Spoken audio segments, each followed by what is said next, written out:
Rebonjour, chers auditeurs, auditrices de Derrière l'image, toujours Guy Ménard à l'animation, en compagnie de Robert Daudelin. Bonjour Robert. Bonjour. La lutte. Toi, on se disait que tu as connu ça, toi, la lutte dans ton passé. Ça fait partie de ma culture. Ça fait partie de la culture. Mais les femmes ne luttaient pas quand j'allais à la lutte. J'ai raté ça. Donc, Sarah Barry-Gaudet. Bonjour Sarah. Bonjour. Afin de parler de celles qui luttent. Effectivement.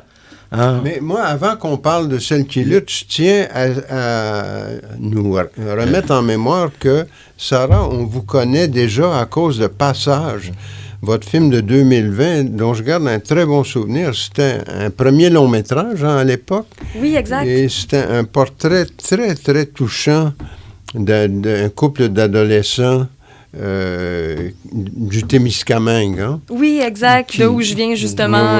Bon, aussi, en tout cas, c'est sûr qu'il y a comme un saut. Puis à travers ça, vous êtes allé au Nunavik. Puis là, tout à coup, on est dans la lutte. Bon. Mais il y a un saut, mais à la fois, je veux dire, il y a une continuité.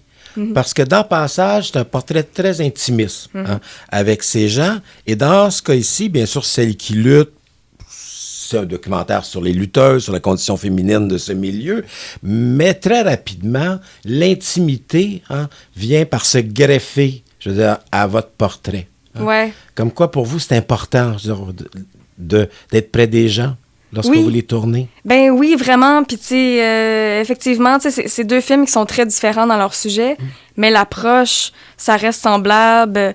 Moi, j'aime être dans la vie des gens, faire peu d'entrevues ou, disons, tu sais, y aller plus d'une mise en scène discrète là, au niveau d'entrevues. Je place des personnages ensemble pour les faire discuter de certains sujets et tout ça dans leur vie qui sont personnels.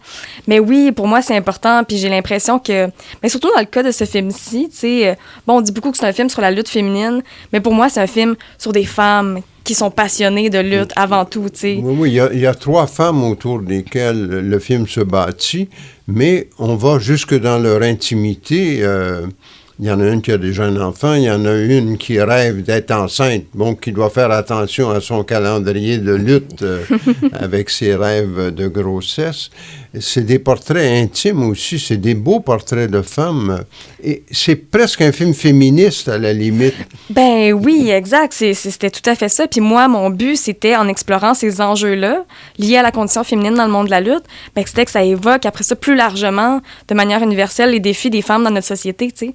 Puis je trouve que la maternité, entre autres, et l'agisme aussi, c'est quelque chose qu'on aborde peu quand même au cinéma, dans le monde du sport, tout ça. Puis c'est super important. Puis juste, si on prend l'agisme, par exemple, le personnage de Lufisto, elle, je veux dire, elle a 42 ans, elle en a encore à donner, est excellente, c'est vraiment... elle aime pas qu'on dise ça, mais c'est une légende dans le monde de la lutte, Lufisto. Ça fait 26 ans qu'elle fait ça. C'est une pionnière, elle a travaillé énormément pour les droits des femmes, mais là, elle a 42 ans, mais malheureusement... comme elle est supposément trop vieille là, pour atteindre ses rêves. Pourtant, elle a encore à donner. Elle aimerait ça, lutter aux États-Unis pour des plus grosses fédérations, être coach, avoir un poste plus important. Mais il y a de la résistance parce que, bon, chez les hommes, être plus vieux, c'est l'expérience, mais chez les femmes, c'est d'être vieille, tu sais. Fait que elle essaie, bon, en ce moment, de casser ça, tu sais, mais en même temps, c'est ça, c'est difficile pour elle parce qu'elle en a encore à donner. Puis au niveau, ben, de la maternité, c'est ça, je trouvais que c'était intéressant d'explorer ça à travers 2 personnages qui, en plus, sont des amis, mais il y en a une qui vient d'avoir un enfant et l'autre veut avoir un enfant et va devoir quitter la lutte. Donc, c'est ce deuil-là à faire et les 2 s'accompagnent là-dedans, se soutiennent, se conseillent. En même temps, on explore leur amitié aussi, qui est très touchante, très belle. Fait que voilà. Ça, c'est beau, leur amitié qui est très forte, parce que en plus, c'est la fiction de la lutte où, dans le ring, c'est les 2 ennemis. Oui. Puis dès qu'elles sortent du ring, c'est les meilleurs amis du monde. Exact, elles se prennent dans leurs bras. Oui, c'est merveilleux. C'est très là. beau. Et vous jouez beaucoup hein, avec cette... pour utiliser un terme un peu plus technique, un genre de distanciation, parce que ça reste, comme tu le mentionnais, la lutte, c'est une orchestration, c'est un scénario. Puis on le voit très bien, puis vous en abordez, en fait, je pense davantage dans l'orchestration, je veux dire, des combats que les combats eux-mêmes. Donc, d'avoir ce point de vue pour casser les stéréotypes, c'est important pour vous? Parce que chacune représente un peu un stéréotype. Parce que Lufisto, oui, c'est la guerrière, c'est la vieille. L'autre, c'est cette femme, costaud, là, oui. Qui est capable de se défendre. On a un peu l'ange noir à travers Lou. Donc, chacune est associée à un stéréotype. Et très rapidement, ce qu'on constate dans votre film, je trouvais l'intérêt du film, de briser ces stéréotypes-là pour nous amener ailleurs.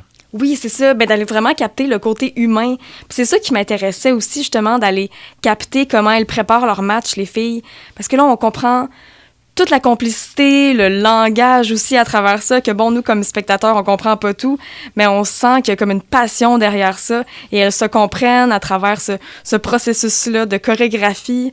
Puis en même temps, on apprend aussi que la lutte, même si c'est chorégraphie, ça vient aussi avec des risques, ça fait mal quand même lutter et tout ça. Fait que, tu sais, moi, c'est vraiment tout ce côté-là, c'est ça, très, très humain derrière que je voulais explorer. Il y a une scène d'ailleurs dans le gymnase où il y a les coachs, puis où on s'entraîne. Ça, vous avez été facilement admise dans le gymnase? Oui, quand vous parlez avec les coachs... Parce qu'on voit pas nécessairement des coachs. Mais on voit la scène où il y a beaucoup de monde. On sent qu'ils sont là pour s'entraîner, puis préparer les combats. Oui. En fait, on était quand même assez chanceux parce que, oui, les fédérations de lutte sont assez ouvertes à nous accueillir. Ça n'a pas été très, très compliqué. Mais bon, il faut dire que ça a évolué. Tu sais, dans le temps, à la lutte, ils voulaient vraiment cacher ça, là, tout l'envers du décor. Mais aujourd'hui, ils savent que c'est gagnant pour eux, en fait, qu'on explore ce côté-là, tous les efforts qu'il y a derrière. Comme je disais, le langage particulier, l'aspect chorégraphique. Puis en même temps, de voir aussi la complicité entre les lutteurs et lutteuses. Comment aussi, moi, tu sais, évidemment, j'essaie d'explorer la place de ces lutteuses-là dans cet univers-là. On le voit très bien, là. Elles sont très peu. À un moment donné, on voit justement Lou et Azael s'entraîner dans un petit local. Elles sont seules, alors que les hommes sont tous à l'extérieur. Tu sais, quand même, je veux dire, ces femmes-là sont pas beaucoup. Essaient de faire leur place. Mais voilà, c'est quand même c'est un processus, là. Ils sont très lucides. Par rapport à leurs conditions, parce qu'il y a quelques scènes dont on parlait d'intimité, mais il y a une scène où ils se retrouvent dans un genre d'hôtel ou dans une chambre où ils sont 4 et qui discutent, comment ils sont mal vus, comment, entre autres, Azael a pris un peu de poids et qu'à partir du moment où elle prend un peu de poids, elle est plus ou moins considérée par les hommes, qu'ils ont servi souvent un peu d'appât féminin, disons de cette façon-là, dans les combats. Donc, c'est des femmes qui revendiquent maintenant aussi leur place, mais qui revendiquent un certain statut et un regard, je pense, maintenant, non plus, je veux dire, sur leur rôle en tant que femme, mais sur leur rôle de lutteuse. Ben oui, absolument. Puis, tu sais, ça a beaucoup changé, évidemment, depuis les années, disons, fin 90, même, tu sais, des années 80-90, il y avait très peu de lutteuses. Après ça, il y a eu les divas à la WWE où c'était vraiment, tu sais, juste des femmes en lingerie. Les combats, on les appelait des lingerie pillow fights, tu sais, des combats de lingerie, c'est ça, avec des oreillers, là, tu sais, c'était pas pris au sérieux. Mais là, après ça, plus ça a avancé, dans les années, je pense que c'est en 2015, en fait, il y a eu un match à la WWE qui a duré 30 secondes. Un match féminin. Et là, sur Twitter, les amateurs se sont révoltés, se sont dit, là, ça n'a pas de bon sens. Faut donner plus de place aux femmes. Fait que là, les femmes à la WWE ils ont créé une révolution. Ils se sont dit, OK, on veut avoir plus de place. Et là, depuis, ça va mieux. Mais tu sais, vous allez pouvoir écrire une histoire sur... Oui. La lutte féminine. C'est ça. Mais ça, c'est pas exploré dans le documentaire. Non. Mais tout ça pour dire que ça a évolué. Mais malgré ça, il y a quand même cette image-là, tu sais, qui reste quand même de l'idée de la femme qui a un certain physique. Justement, le fait qu'il y a des hommes, tu sais, dans la fédération que Azael parle, qui lui disait moins salut depuis qu'elle a pris du poids, ça parle beaucoup quand même qu'il y a du travail à faire, tu sais. Et ces femmes-là, dans le documentaire, c'est beau à voir que, tu sais, elles se font plus marcher sur les pieds, elles veulent revendiquer leur place et dénoncer des injustices, là.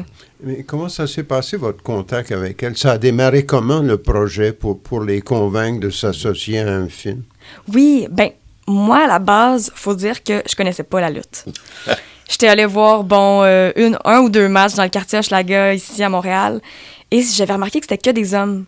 Fait que je me suis dit, est-ce Dans que... la salle, c'était que des hommes pour voir lutter les femmes. En partie, oui, ça, faut dire que c'est assez généralisé.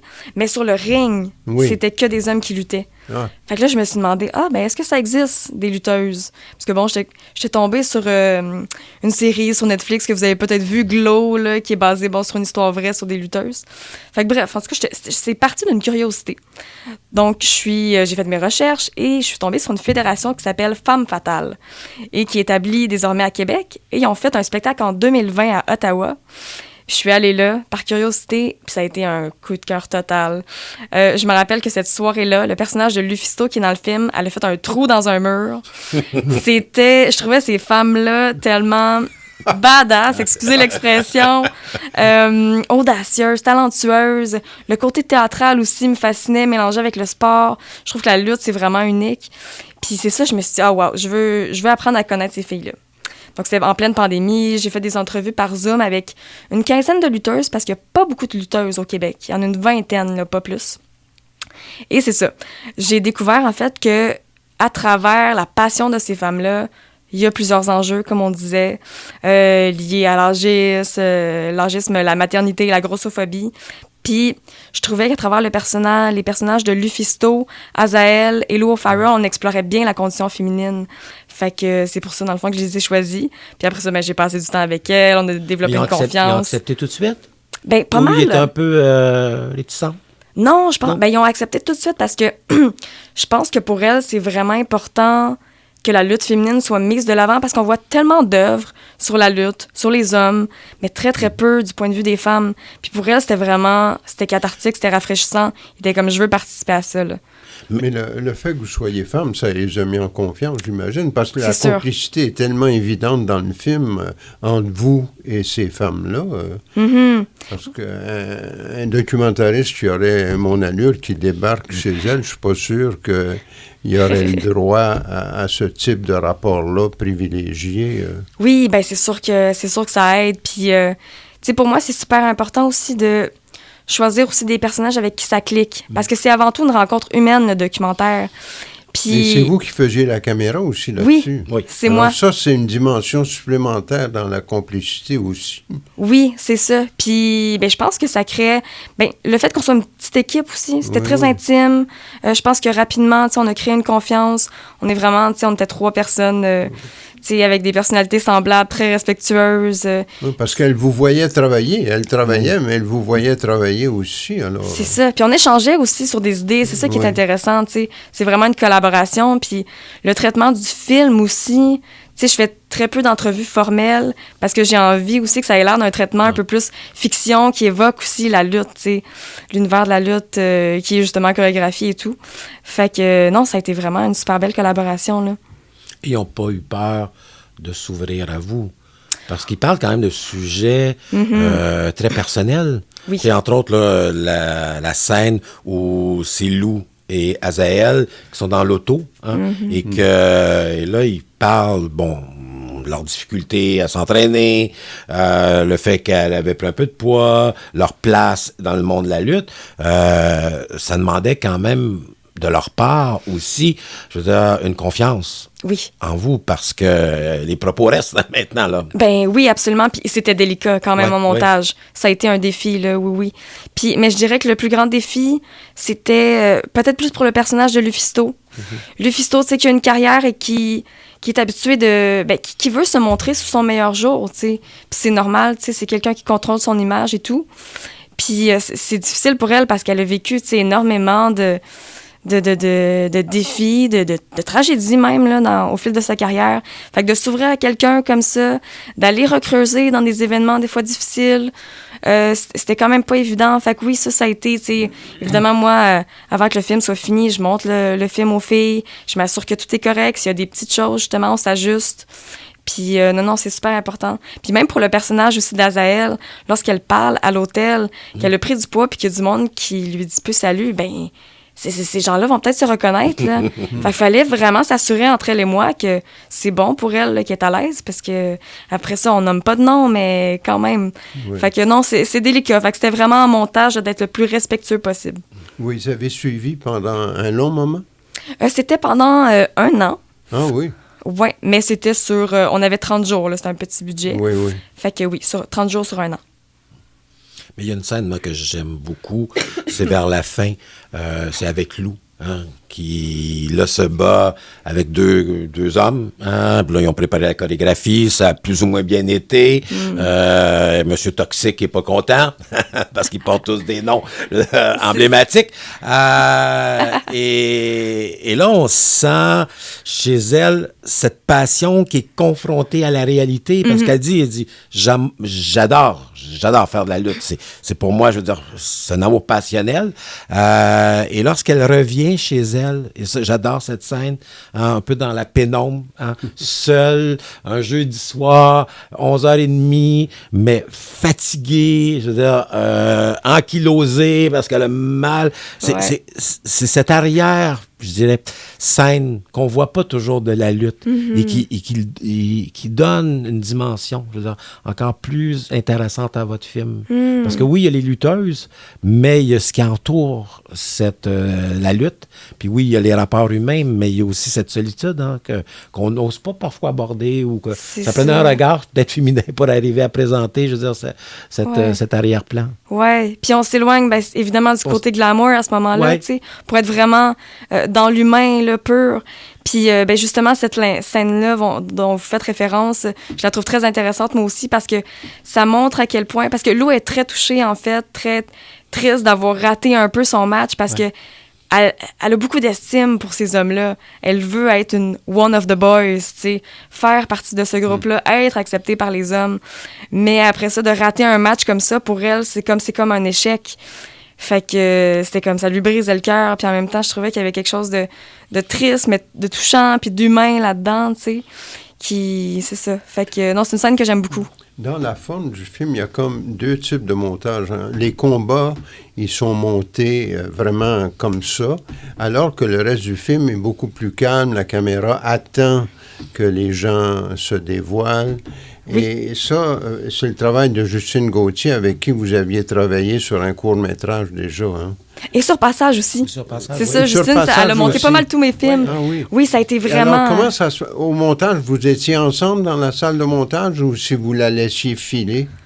Ben c'était les deux. Je la laissais filer des fois. Après ça, je revenais. On passait des moments ensemble. Des fois, c'était plusieurs semaines ensemble. Après ça, c'était plusieurs semaines seules. Fait que oui, non, ça a été un travail colossal. Puis le défi, justement, dans cette idée-là d'explorer les contrastes entre les moments de quotidien très calmes et la lutte, c'était d'éviter la redondance aussi. D'aller chercher vraiment chaque petit moment spécial qui fait que il y a une fluidité, que ça évolue, le récit. Parce que veut pas, le monde de la lutte, ben pour ces filles-là, c'est leur quotidien. Elles vont, tu sais, fin de semaine après fin de semaine, faire leur match et tout. Fait que nous, c'était vraiment, c'est ça, d'aller capter les moments spéciaux qui font référence aux enjeux du film qu'on veut explorer. Merci beaucoup, Sarah Barry-Gaudet. Donc, Celle qui lutte, qui est présentée depuis hier dans les salles et aujourd'hui au cinéma Beaubien à 19h. Vous allez être sur place, hein, pour répondre à des questions. Hein. Puis je pense que ça va susciter quand même plusieurs questions. Puis là, je regardais, mais vous voyagez un peu partout à travers le Québec, hein, parce que la semaine prochaine, vous allez être à Québec, Gaspé, cinéma public par la suite. Donc, merci beaucoup, Sarah. Merci à vous deux. Merci, Sarah.